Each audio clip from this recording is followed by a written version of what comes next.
My name is Artur Lorens. I work in the Institute of Physiology and Pathology of Hearing and the position of Associate Professor and the head of Implant and Perception, Auditory Implant and Perception Department. I started work here in 1994, and my interest is research in the field of cochlear implant, as well as heading clinical department and be responsible for aftercare after cochlear implantation. The topic of my presentation is a CI for combining acoustic and electric hearing. So I'd like to start with some historical perspective. In 2002, the first case of patients with significant low frequency hearing was implanted by Professor Skarżyński, and a new method of partial deafness treatment was proposed and published in next year. So the new method was defined because the new patients population was recruited for CI surgery, and new surgical techniques was developed to allow hearing preservation, and also there was a new case of augmenting with acoustic stimuli the electric stimuli provided by unilateral CI. So this involved also a new way of CI feeding, and during my presentation I'd like to focus on the third point.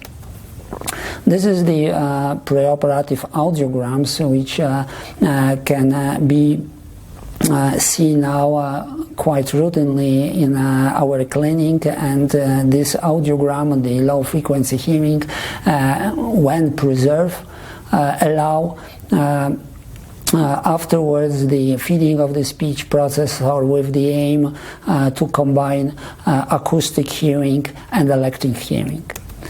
And why we need to combine these two hearing? There is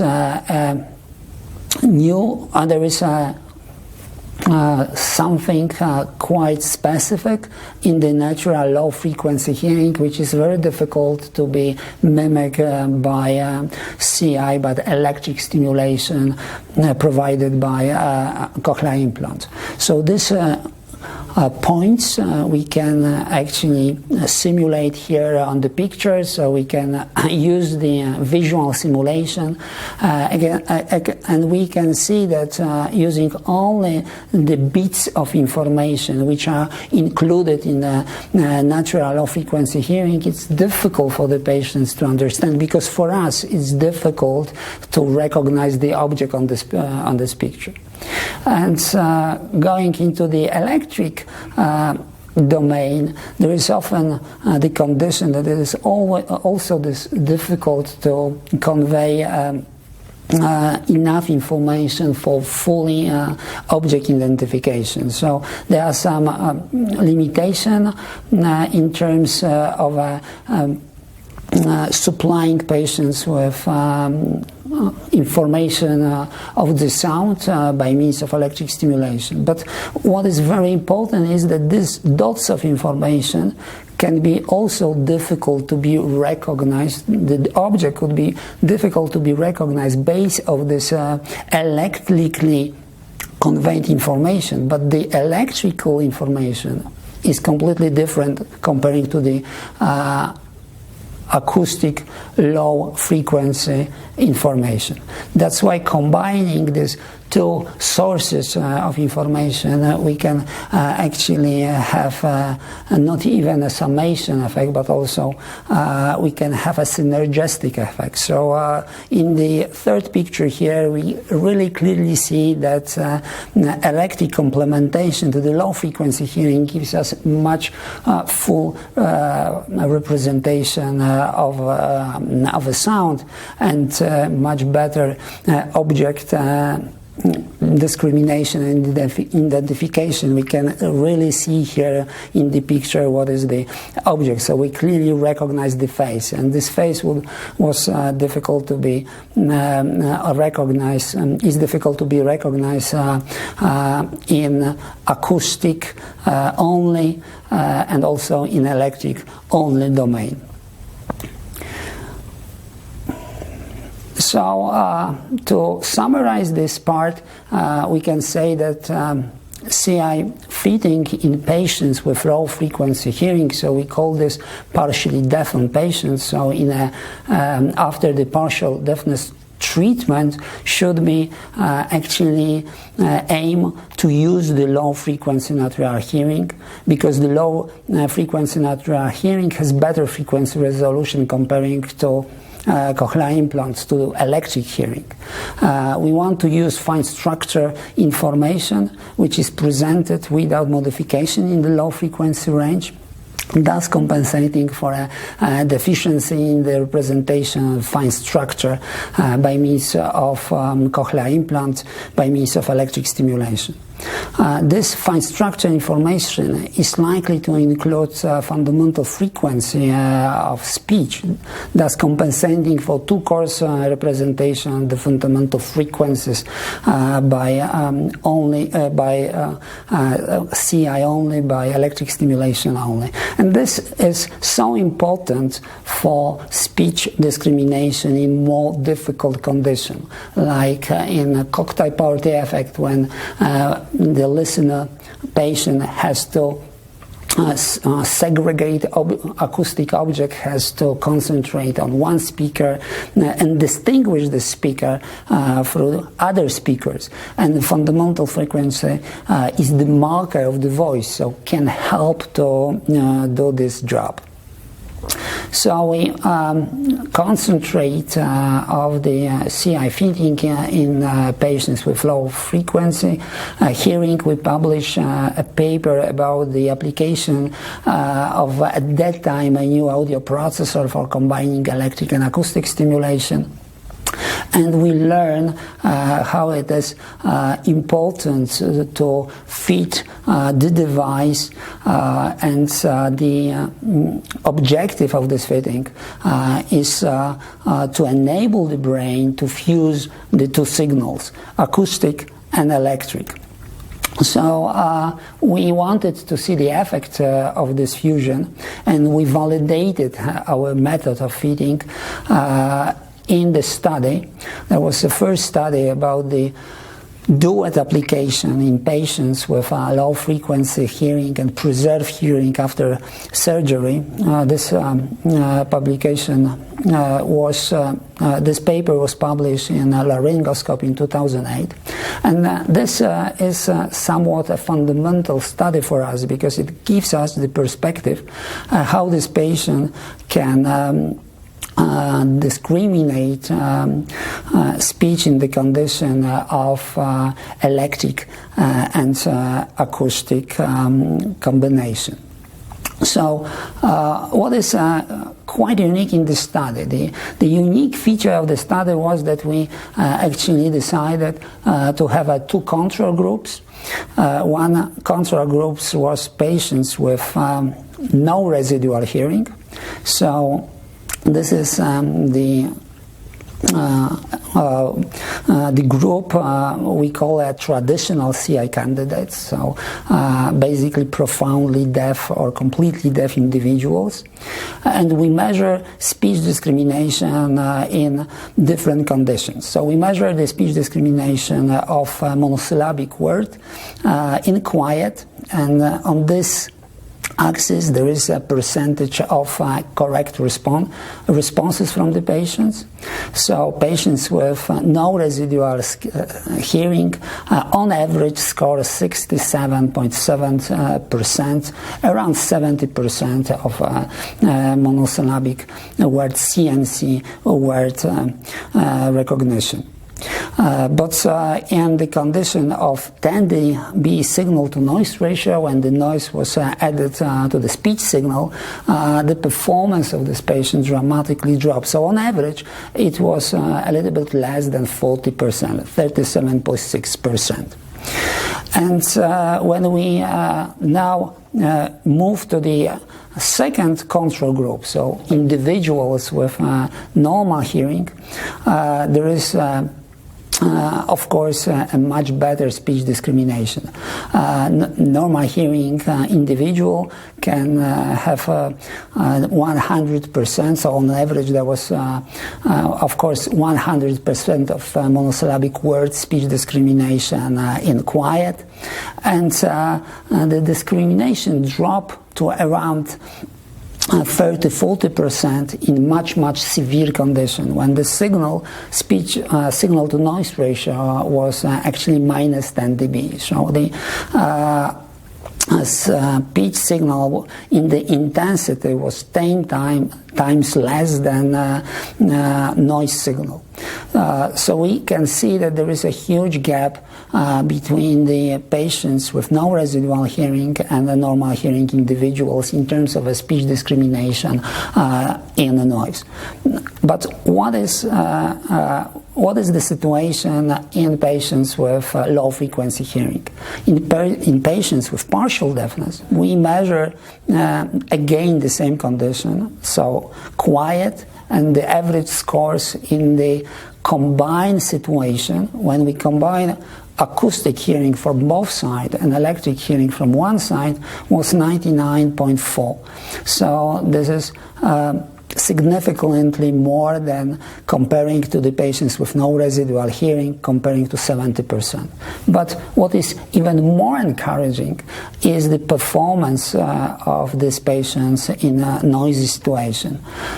They drop in performance to around 40%, exactly 36.4, in the condition of 0 dB signal to noise ratio. So when the signal is in the same intensity level, the speech is in the same intensity level comparing to the noise. So there is a huge improvement, and this improvement is also very nicely visible here when we compare the 10 dB signal to noise condition. Patients with no residual hearing score 37.6, and patients with preserved low frequency hearing score 78%. So again, there is a statistical significant difference, but moreover, it's a clinically significant difference, because this double actually score the huge benefit is very important for patients in terms of functioning in a normal life situation.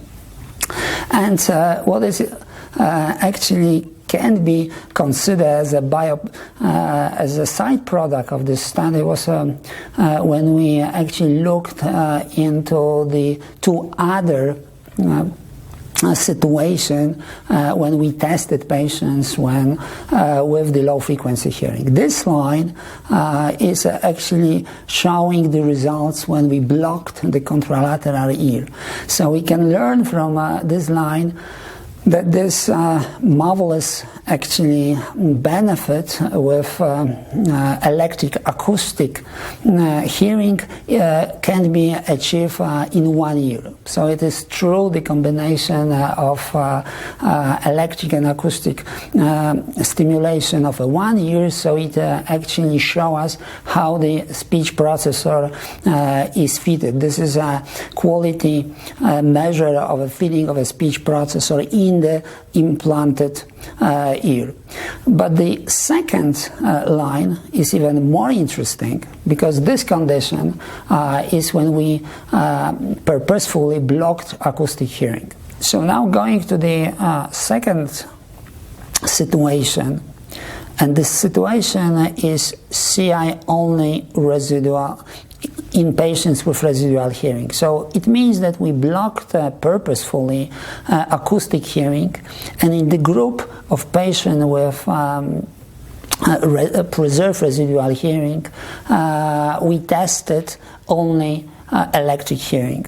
So the performance drop comparing to the combined condition in the difficult situation tend to be in the noisy situation tend to be signal to noise ratio. The performance drop from 78% to 56%, which is quite easy to be explained because we deprive patients from the unique properties of acoustic hearing.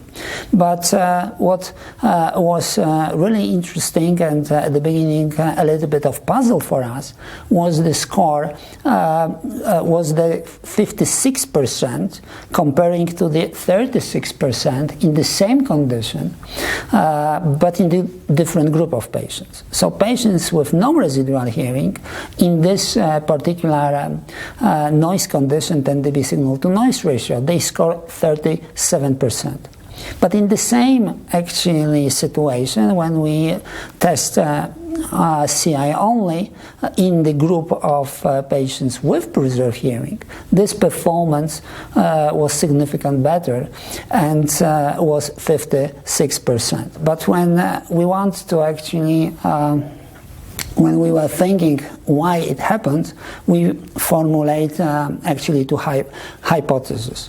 And this hypothesis is not connected to the state of CI technology, because this technology was very similar in the both groups. In patients with residual, if no residual hearing. But probably what was different was the state of the implanted ear, and also the state of the auditory brain. And the state of the implanted ear was different because patients with residual hearing probably they had more neural elements to be stimulated, because low frequency hearing promote the survival of neurons, especially in the more apical region. But the second difference was the state of the auditory brain.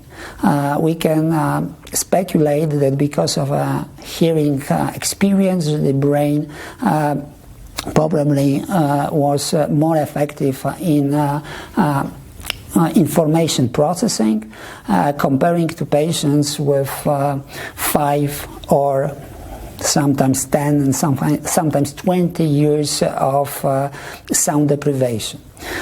In patients with no residual hearing, the form of deprivation, and especially the form of central deprivation, could be could have a negative impact of the capability of the brain to process the sound.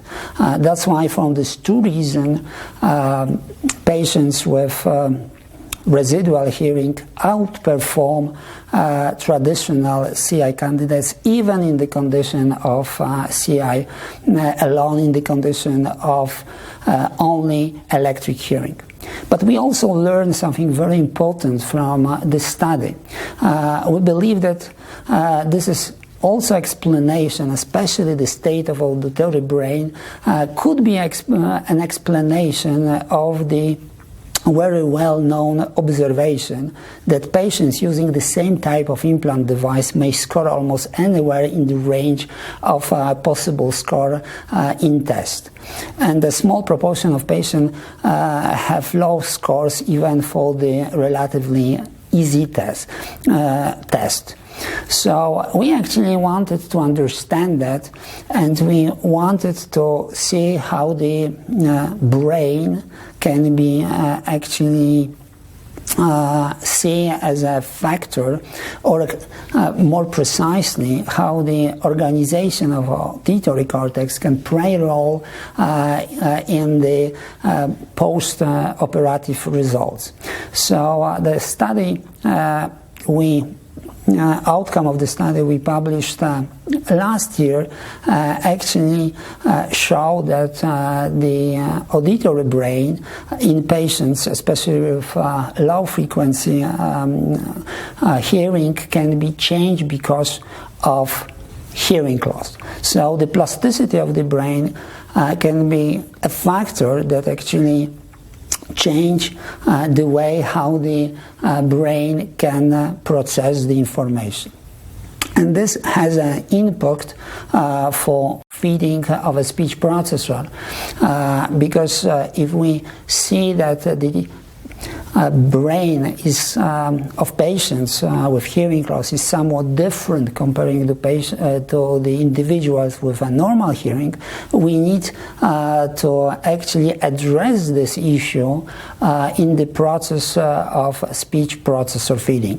We need to develop the strategy to feed the speech processor in a way that can actually promote the changes in the brain, and these changes, due to the plasticity of the brain, can actually help patients to develop the better speech discrimination ability. To conclude, the feeding objective of a speech processor should be first to determine a functional status of implanted cochlea and also an auditory brain. The best would be through objective assessment. And next, to optimize auditory function through appropriate programming of a cochlear implant speech processor. And this programming, feeding, should be considered as a process. And the third point is to monitor an activity and the participation of patients as a real functional outcome. And also very important point is to provide patients with information and adjustment counseling to actually motivate them to be actively involved in the rehabilitation process and the also feeding process after cochlear implant surgery. Thank you very much for your attention.